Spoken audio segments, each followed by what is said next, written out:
Širdis ne siurblys. Pirma dalis. Gyvenimo taktas.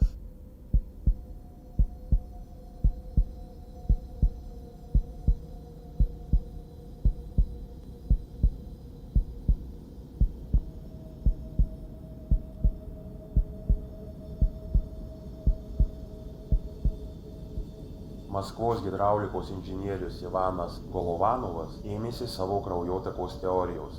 Kai amžius jį prispaudė prie sienos, ligos pradėjo jį užvaldyti, o regėjimas smarkiai pablogėjo. Norėdamas pagerinti savo būklę, jis nusprendė išsiaiškinti, kas negerai su jo arterijom, kodėl viskas taip blogai su kraujotaka. Skaitydamas žmogaus anatomijos ir fiziologijos vadovėlius, jis atrado, kad kraujo apykaitos teorija, kuri dabar dominuoja medicinoje, yra siaubingai neišplėtota. Kaip atsakingas žmogus, Golovanovas daugelį metų kaupė specialias medicinos žinias, kurdamas ir tobulindamas savo kraujotakos teoriją, kol ne buvo tikras, kad atradimu galima pasidalinti su pasauliu. Tačiau specialaus medicininio išsilavinimo stoka neleido jiem perduoti viso savo atradimų žavesio masėms. Trumpą jo kraujotakos teorijos santrauką mes papasakosime trumpu stazių forma iš interviu su šios teorijos autoriumi Ivanu Ivanovičium Golovanovu. Yra žinoma, kad bendras arterijų ilgis žmogaus organizme siekia 10 000 kilometrų. Savo žiniomis dalijosi hidraulikos inžinierius, o širdies galia yra tik nuo 3 iki 10 vatų. Toks santykis netitinka elementarių hidromechaninių statymų. Turint tokią menką galią tiesiog išstumti skysčių per 1000 kilometrų mikrono dydžio arterijas neįmanoma. Kraujotakos sistema tas pats vandens tiekimo ar kanalizacijos tinklas, ištisi vamzdynai. Kyla klausimas, kodėl plieninių vamzdžių hidrodinaminis atsparumas gali būti matuojamas elementariai, bet arterijų atsparumas negali. Jei jums kaip inžinieriui būtų duota užduotis įstumti skystį į milžiniško ilgio plonų kapiliarų tinklą, kokią siurblio galią imtumėte? Problema neturi sprendimo. Norint spausti kraują iki kapiliarų, reikėtų tokios galios siurblio, kad aorta turėtų būti pagaminta iš daugiasluoksnio metro storio plieno. Pasirodo, kad paaiškinti kraujo tekėjimo organizme medicinos mokslas atmeta hidrodinamiką ir griebiasi elektros srovės srauto dėsnių. Tiksliau Kirchhoffo dėsnių.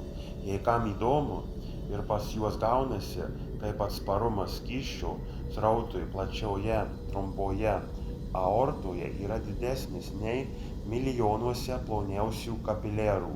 Šios išvados absurdiškos yra aiškus bet kuriam santechnikui, nes arterijos ne elektros laidai. Pagal Ivano Golovanovo teoriją širdis užduoda bangą, prastumdama nedidelį kraujo dalį su nedideliu slėgiu į aortą, o toliau pačios arterijos pradeda stumti kraują ritminė banga. Kiekviena arterija apimta raumenų audinių tikslo, kurio šiuolaikinė medicina negali paaiškinti, o aš galiu.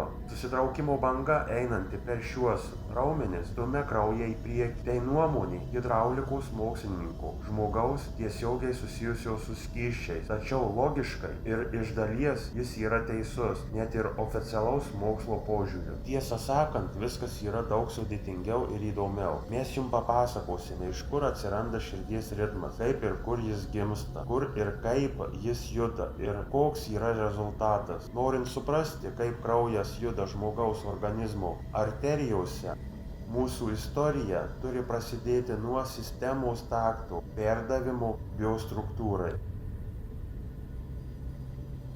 Ritmas nustato širdies taktą. Be takto jokio gyvenimo nėra.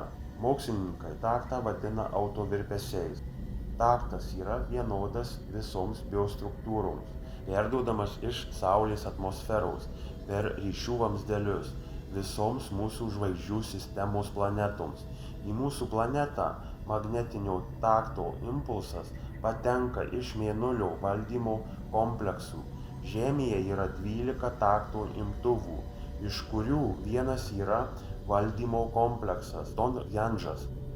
Mūsų planetoje taktas plinta per formavimo įrenginį, vadinamą kolaiderio. Užduotis užtikrinti taktą reikalinga visiems medžiagų apykaitos procesams organizme, atsižvelgiant į šimtus mikrosekundžių. Ši energijos papildoma sistema buvo sukurta po Žemės užgrobimo maždaug 17 000 metų prieš Kristų, kad būtų galima egzistuoti visų tipų biostruktūroms, augalams, valdymo kompleksams, intervencinės Žemės kontrolės sistemos aplinkoje. Savyje apima du toroidai esantys 1200 metrų gylyje nuo jūros lygio. Šiaurinis toraidas pakartoja Arkties rato kontūrą, pietinis taip pat pakartoja pietinio kontūrą paveiksle. Kolaiderių toroidai apvynioti 8 640 000 meridianų, tačiau tai tik energijos perdavimui. Yra meridianai ir kitoms užduotims atlikti.